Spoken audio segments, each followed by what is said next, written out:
अस्सलाम वालेकुम। Second year commerce, हम यहाँ पे बिज़नेस स्टैटिस्टिक्स पढ़ रहे हैं और इसका हम चैप्टर नंबर 6 देख रहे हैं। चैप्टर नंबर 6 है प्रोबेबिलिटी थ्योरी। आज के लेक्चर में हम देखेंगे मज़ीद सिंपल प्रोबेबिलिटी की कुछ और प्रॉब्लम्स, और इसके अंदर मैंने लिया है 6.32। आपकी बुक का सवाल है, find the probability of getting a sum of 9 dots if a pair of dice is rolled once. आपने प्रोबेबिलिटी मालूम करनी है कि किस तरीके से हमारे जो डाइस होता है, एक हमने पेयर ऑफ डाइस लिया यानी कि 2 डाइस लिए हैं और उसको हमने एक दफ़ा रोल किया है, तो क्या प्रोबेबिलिटी है कि दोनों को अगर हम सम अप करते हैं, दोनों डाइस के ऊपर जो नंबर्स आ रहे हैं उनको अगर सम अप किया जाए तो आंसर बने 9 डॉट्स, यानी कि उनका सम जो है वो 9 आना चाहिए।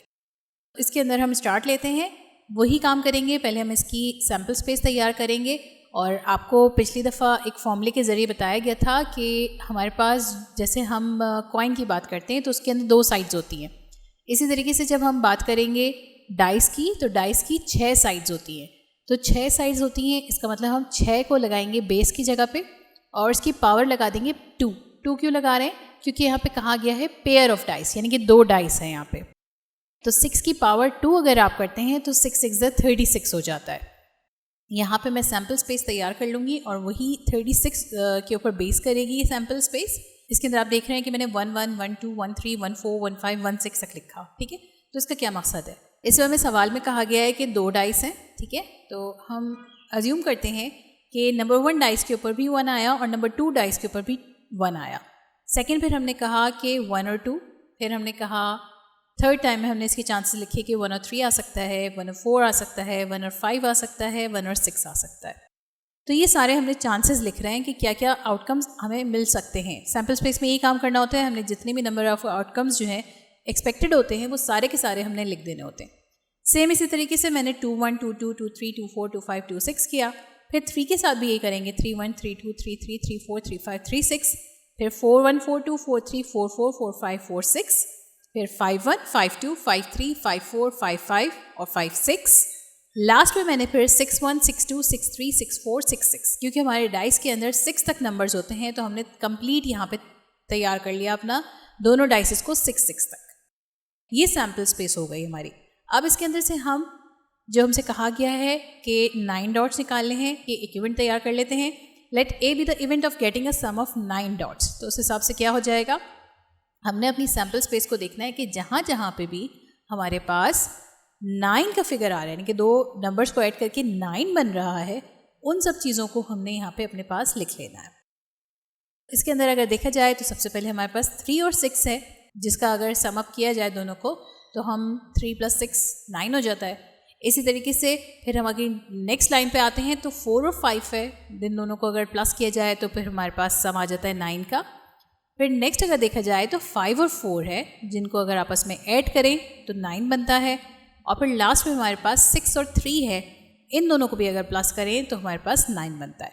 बाकी जितने भी नंबर्स हैं उनको हम अगर प्लस करते हैं, जैसे बिलफर 6 2 है, ठीक है, तो वो 8 बन रहा है। इसी तरीके से 6 6 है, वो 12 बन जाता है। 4 4 है, 8 बनता है। 4 2 6 बनता है। तो उन सबको हम यहाँ नहीं लिखेंगे, सिर्फ वो 2 नंबर्स जिन दोनों को आपस में प्लस करने पे 9 आ रहा है, हमें 9 डॉट्स बनाने हैं, वो चीज़ हम इस इवेंट ए के अंदर लिख लेंगे। तो ये हमारा इवेंट ए तैयार हो गया। अब हमने सिंपली इसकी प्रोबेबिलिटी मालूम करनी है। प्रोबेबिलिटी मालूम करने के लिए आपको फॉर्मूला पता है, पी ऑफ ए, यानी कि प्रोबेबिलिटी ऑफ ए लिखेंगे is equals to N A upon N S. N A अगर आप यहाँ देखें हमारे पास, तो हमारे पास 3 6 4 5 5 4 6 3, ये 4 हमारे पास आउटकम्स आए। तो एन ए की जगह मैंने लिख दिया 4 और एन एस में हमारे पास टोटल 36 आउटकम्स आए थे, मैंने एन एस की जगह लिख दिया 36। इन दोनों को कैंसिल कर देते हैं, 4 के टेबल से दोनों कैंसिल हो जाएंगे। इस तरह से हमारे पास प्रोबेबिलिटी ऑफ ए आ जाएगी 1/9।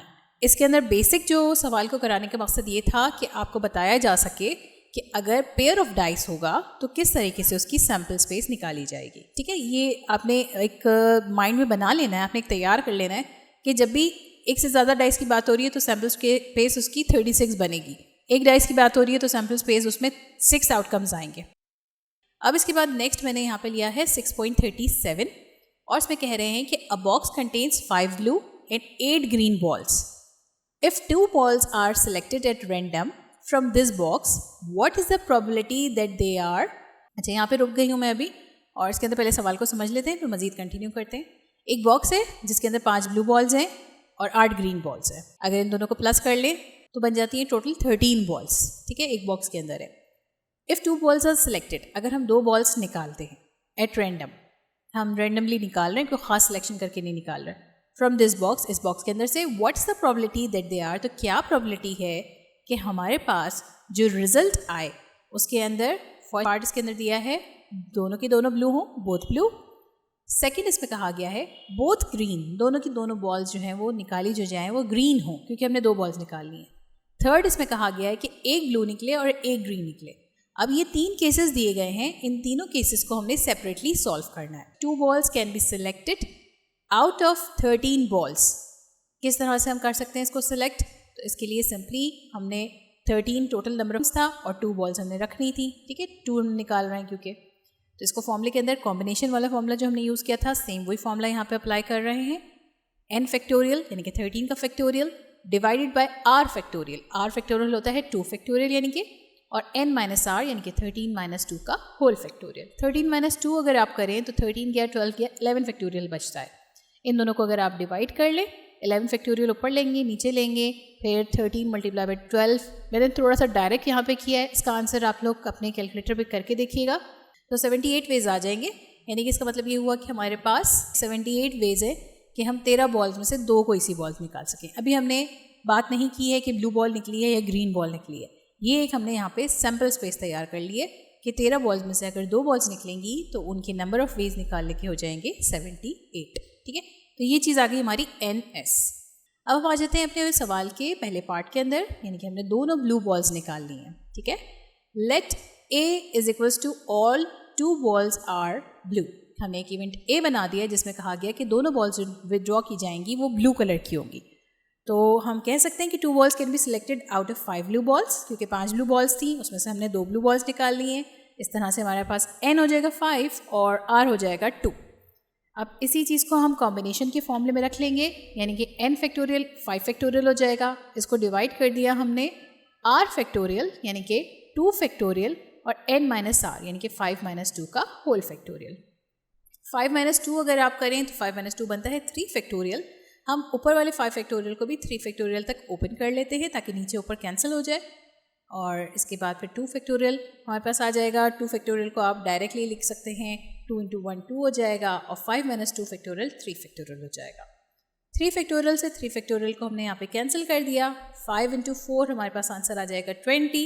नीचे हमारे पास मौजूद था 2, तो 20 डिवाइड बाय 2 कर देंगे।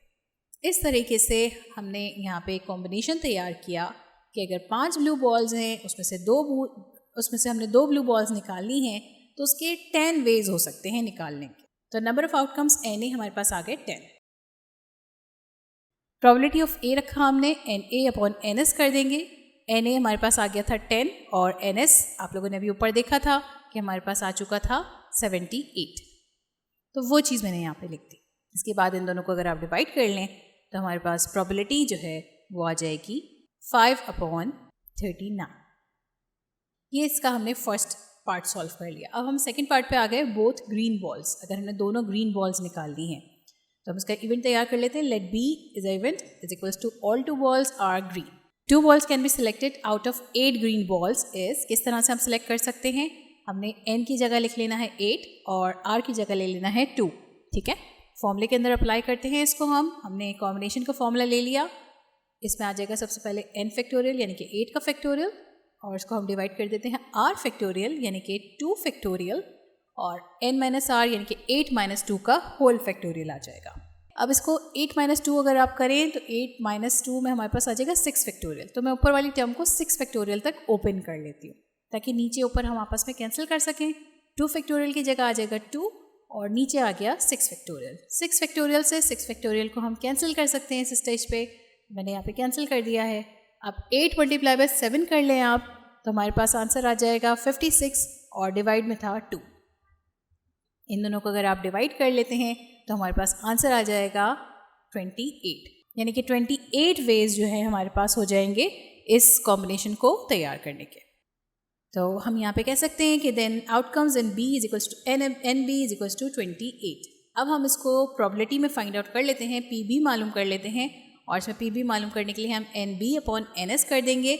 एन बी हमारे पास आ रहा था 28 और एन एस हमारे पास था 78, तो हमने यहाँ पे एन बी रखा 28 और एन एस हमने रख लिया 78। इन दोनों को अगर आप कैंसिल कर लें तो हमारे पास प्रोबेबिलिटी ऑफ बी आ जाएगी। हमने पॉइंट्स में आंसर नहीं लेना, फ्रैक्शंस में लेना है, इसलिए कंप्लीट इसको नहीं करेंगे कैंसिल। इस तरह से आंसर आ गया हमारे पास 14/39। थर्ड पार्ट इसका दिया हुआ था ब्लू एंड ग्रीन, यानी कि 2 बॉल्स ड्रॉ करनी है हमने, जिसके अंदर से एक ब्लू होनी चाहिए और एक ग्रीन होनी चाहिए। Let C is equals to both colours. ठीक है, मैंने इसको सी इवेंट नाम दे दिया। 1 ब्लू बॉल हमने ड्रॉ करनी है और एक ग्रीन बॉल निकालनी है। ठीक है, तो इसके नंबर ऑफ वेज जो है अगर हम देखें तो हमारे पास 5 टोटल बॉल्स थी ब्लू में, और ग्रीन के अंदर हमारे पास टोटल बॉल्स थी 8। और क्योंकि हमने दोनों में से एक एक बॉल निकालनी है, इसलिए मैंने आर की जगह जो वैल्यू ली है वो 1 और 1 ली है। अगर कॉम्बिनेशन का फॉर्मूला आपको याद हो तो इसमें अगर आप सारी चीज़ें इसमें पुट कर दें और 1 आर आ रहा हो तो आंसर हमारे पास एग्जैक्टली वही आ जाता है जो हमारे पास नंबर ऑफ आउटकम्स होते हैं, यानी कि 5। ठीक है, तो 5 मल्टीप्लाई बाय 8 हम कर देंगे यहाँ पे। 5 × 8 अगर करते हैं तो आंसर आ जाता है हमारे पास 40 वेज, यानी कि 40 ऐसे वेज हैं जिसमें हम ब्लू और ग्रीन बॉल को एक साथ निकाल सकते हैं। अब प्रोबेबिलिटीज़ के तैयार कर लेते हैं। हमारे पास नंबर ऑफ आउटकम आ चुके हैं, एन सी आ चुका है 40, तो अब हमने पी ऑफ सी यानी कि प्रोबेबिलिटी ऑफ सी रखेंगे is equals to N C upon N S. N S आपको पता है, अभी हमने देखा कि हमारे पास आया था 78, तो हम इसी वैल्यू को रख लेंगे अपने पास, यानी कि एन सी हो जाएगा 40 और एन एस हो जाएगा 78। 40/78 आपने कैंसिल कर देना है, दोनों इवन नंबर्स हैं, कैंसिल हो सकते हैं, कंप्लीट कैंसिलेशन नहीं होगी लेकिन जहाँ तक होती है वहाँ तक करेंगे। इस तरीके से प्रोबेबिलिटी ऑफ सी हमारे पास आ जाएगी 20/39। तो ये था हमारा आज का लेक्चर, जिसके अंदर मैंने आपको बताया कि अगर हमारे पास पेयर ऑफ डाइस दिया हुआ होगा तो वहाँ पे हम किस तरीके से इनकी प्रोबेबिलिटी को फाइंड आउट कर सकते हैं। और इसके बाद हमने देखा कि अगर डिफरेंट कलर की बॉल्स देनी होंगी उसमें हम किस तरह से मुख्तलिफ बॉल्स को सिलेक्ट करें और उनकी फिर क्या प्रोबेबिलिटी, क्या चांसेस होते हैं, वो सब चीज़ें हमने यहाँ पे देखी। ठीक है, ये थोड़ा सा नया कॉन्सेप्ट था, मज़ीद हम इसके अंदर आगे चलेंगे, मज़ीद इसके अंदर नई चीज़ें आती चली जाएंगी। अगर इसके हवाले से किसी भी किस्म का कोई सवाल है तो आपने हमसे फेसबुक, इंस्टाग्राम पे पूछना है। और अगर ये वीडियो पसंद आई तो इस वीडियो को लाइक ज़रूर करें, हमारे चैनल को सब्सक्राइब ज़रूर करें। अल्लाह हाफ़िज़।